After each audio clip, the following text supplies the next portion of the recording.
buttons are a critical part of any website design.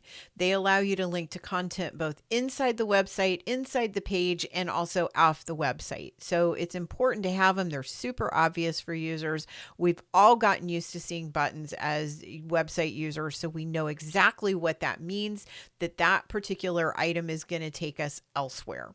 So in Divi, I want to note that in this particular page that we're looking at, we have two buttons here. And by the way, this is called a hover state. When you hover your mouse over a button and it changes colors, it kind of interacts with what the mouse is doing. That's called a hover state. And that's going to be important knowledge here in a moment. Anyway, this particular module happens to be a full width header module, and it has two buttons built into it. Okay. I'm going to cover how to put the button module together, and then I'm going to point you to the fact that when you come to the design here, if you scroll down, it will have button 1 and button 2, and then you can find a similar set of items underneath this module that allow you to style that button like we're going to do just with the plain old button module. And that particular, the buttons show up in a variety of other modules as well. So just know what I'm going to teach you is going to translate. All right, let's put a button right underneath this picture right here. So a button is a module. So we're going to find that gray plus sign and click on it in Divi. And button is one of the first things that comes up here. So I'm going to go ahead and click on it. And you'll notice that when I put the button on my page, it doesn't look a darn thing like the buttons up here. It's just this kind of plain generic click here button.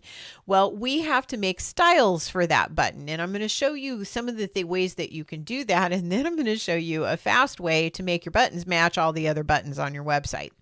So let's say that we'll just leave it as click here. So here's the link for that button, and you can put in whatever link you want here. So if you wanted to have this go to another page on the website, you can click this plus over here and you can click page link and then link it to the page. You also have some other things here that you guys can sort through on your own. The two that you're going to use most often are going to be page link or post link. If I click page link, a list of the pages on my website comes up and I'm able to choose from those pages as to where I want this button to go for an internal link. If you want to link to something external, let me trash that, you would type in with the HTTPS or HTTP, depending on the site, with the slashes, and then wherever you want this button to go. When you have a link, you have a choice of that link opening in the same window, the same browser window that the site is currently in, or if it opens the link into another tab. In general, the rule that I use for this when I'm working with websites is if it is on my website, I leave it as in the same window. If it is off of my website, like I'm sending them to another website, then I do in the new tab. There's pros and cons, like everything in website design. There's pros and cons to that. Some browsers automatically block pop-up windows, which that's considered when it opens in a new tab. So sometimes your user might get flustered because they click on a button and nothing happens if they have that particular feature turned on their browser. I think most people are wise enough now to figure out how to get around that, but you never know. So you need to take into consideration your target market, who's going to be looking at your website. The reason why we don't want it to open in the same window that we're in is that we're in the business of selling on our websites. For most of the people watching this video, your website is the person visiting it. You're wanting to convince them to work with you or buy something from you, and sending them away from your site then takes them on in their journey, and maybe they haven't completed their business with you yet. So opening that new tab in the same window is maybe counterproductive. That's why it's important to open the links internally in the same window because they're still on your site, and then external links in a separate window. You have to weigh this for yourself and determine whether you want to do it in the same window or and I love how they have in the new tab. So you can do in the new tab or in the same window. All right, I'm going to take this off of here so whoever gets this, oh, well, I'm going to delete it when we're done anyway. Okay, so let's go to design, which is going to help us design this button. So we're just in a button module. So all of these things here are for this button module. But like I mentioned at the very top of this video, you're going to find a lot of these settings nested inside other modules that have buttons as part of their module layout. So first of all, we have alignment, left, right, or center. We'll put it as center. Then we can do with the text, this will let you do dark or light. If you change it to light, it makes it white and it's going to disappear on here. And then we have button. And you'll notice that nothing appears when you click on that the first time. In order to get the stuff to appear, you have to say use custom styles for button. Then you get a whole world of options to play with. Okay, so you have your button text, so you can make it bigger, smaller, whatever you want to do. You can change the color of the text. Let's go ahead and make it white because we're going to give the background button a background color. So we can give it a color. So that makes it a specific color. You can also add an image, or you can do a gradient. So just know that those are options there. You can add a border. Most of the time it's already set to 2 pixels, but you could make it bigger. That's going to move your button around a little bit. You can make the border a color. So in this case, we could make it orange. Let's make it green so it really shows up for you. And you can change the radius of that border, which is going to make your button look more pill shaped or very square. So you have a choice. The buttons on this website tend to be the pill shaped variety. So that would be a better match for here. You can change the letter spacing, which will stretch the button out or keep it super tight. You can change the font, of course, the font weight. And then you have a choice to show this icon. So when I hover over it, you see this little icon pop out here. You can change that icon to whatever you want that icon to be. So if you want to use one of these other icons, you can use a multitude of different icons to show things. Okay, there's a ton of icons as a matter of fact. Let's scroll down further, and then you can change the icon color. So let's set it as yellow. So we have a really gaudy, ugly button right now. And button icon placement, you can move that from the left to the right. So whatever you want to do here.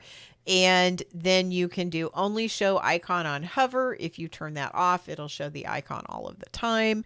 Then you can do the button shadow, which is going to be under the text. This is the text shadow. The box shadow down here would show the shadow all of the way under the button, by the way. Okay, and then finally you can animate the button. So you can have it pop in. The animation, remember animation for lazy loading is a good thing because it helps your page load a little bit faster. Like the first draw goes a little quicker. And then as the person scrolls down the page, the elements move as long as you don't get too overboard with that. Buttons are a really good thing to animate because as predators, we humans look for movement. So our eyes catch the movement. It's part of our being able to, back in the day when we had to hunt for our food, movement mattered. So it's an innate human characteristic that if something moves, we're going to look at it. So that's a great way to get people to notice your buttons, because your buttons are actions, right? They're things you want people to do. If you overwhelm us, we're not going to want to click on anything. But if you use it sparingly, it's really a very effective way to get them noticed. Okay. One other thing that I want to talk about hover states. So every single one of these options has a hover state. That's this little arrow right here. Now, if you've worked with Divi for very long, you're probably familiar with making things look different on devices, but you can also make them look different based on where the mouse is over the page at the time. Now, this is more specific to desktop things or tablets that are using some type of an input device, but it's basically a hover state. So if we want the background color, which is generally what we want to change, to look different, and when somebody hovers their mouse over this, then we change the background color after clicking this little button here. So you'll see that adds two different tabs here. The desk is just the desk, and then this is hover. So this is the loaded variety, and this is the hover. Right now it's the same color because that's how it starts out. But if we want it to be purple on hover, then we can use that. Okay, so if we go back to desk, it's going to turn back to pink. If we go to hover, it's going to be purple. The thing you have to remember when you're designing is that what is going to show is going to be based on what you have chosen in this dialog box. So you may look at this and go, wait a minute, I can hover over it and it's not turning back to pink. That's because you have this selected. You need to click back on the little actual desktop itself. So here we have it interacting with the mouse. Okay. I'm going to click the checkbox. That gives you a rundown of a lot of the things that you can do with your button. Now, here's the part that's important. Once you get a button style that you like, or if you like the button style that came with the template that you chose, if you're in my templates and website kits program, then you're going to want that button to be styled the same. And there's two ways to do that. You can go back and look at another button, write down all of the little settings, and come back and copy them over to this button hand by hand.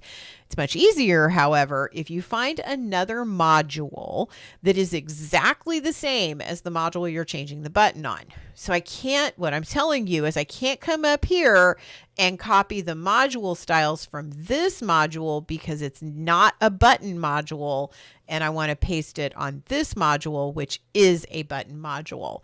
Let me say that again. This is a different kind of module, and the module you copy from must be the exact same as the module that you're pasting to. So in this case, we would have to find, if we wanted to style these buttons differently, we'd have to find a module that is the full width screen module and copy it from there. Otherwise, we're going to have to enter those by hand. However, there is a button down here that is the button module, and it already has the style we want to use. If I come here, get the module to show up, click on the three dots, I can click on copy module styles. I can come back up here to this button. I can click on the three dots again, and I can click on paste module styles. And looky there, it made the same button as down here. So now my button is identical to the one that's down there. So I don't have to worry about coming in and copying back and forth to make it look the same as that other button. It really speeds up your ability to style buttons across a page when you're inputting them. Another thing that you could do if you wanted to is you could also duplicate or copy this button.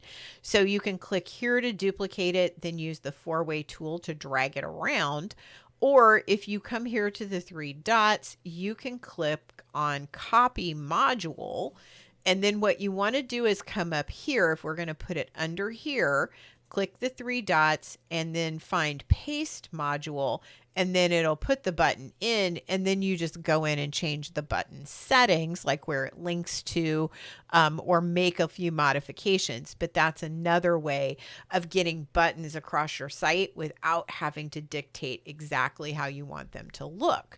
So I've given you a lot in this video around buttons, but buttons are a really important piece of your website, and being able to style them the way that you want them to look and then make them look consistent across the website is really important.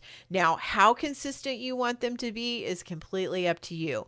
I have clients that have buttons that mean certain things. Like if it goes to a certain place, it's a certain color with a certain text. And if it goes somewhere else, it looks different. It's a different color and a different text. To people who have exactly the same button with no hover states across their entire website.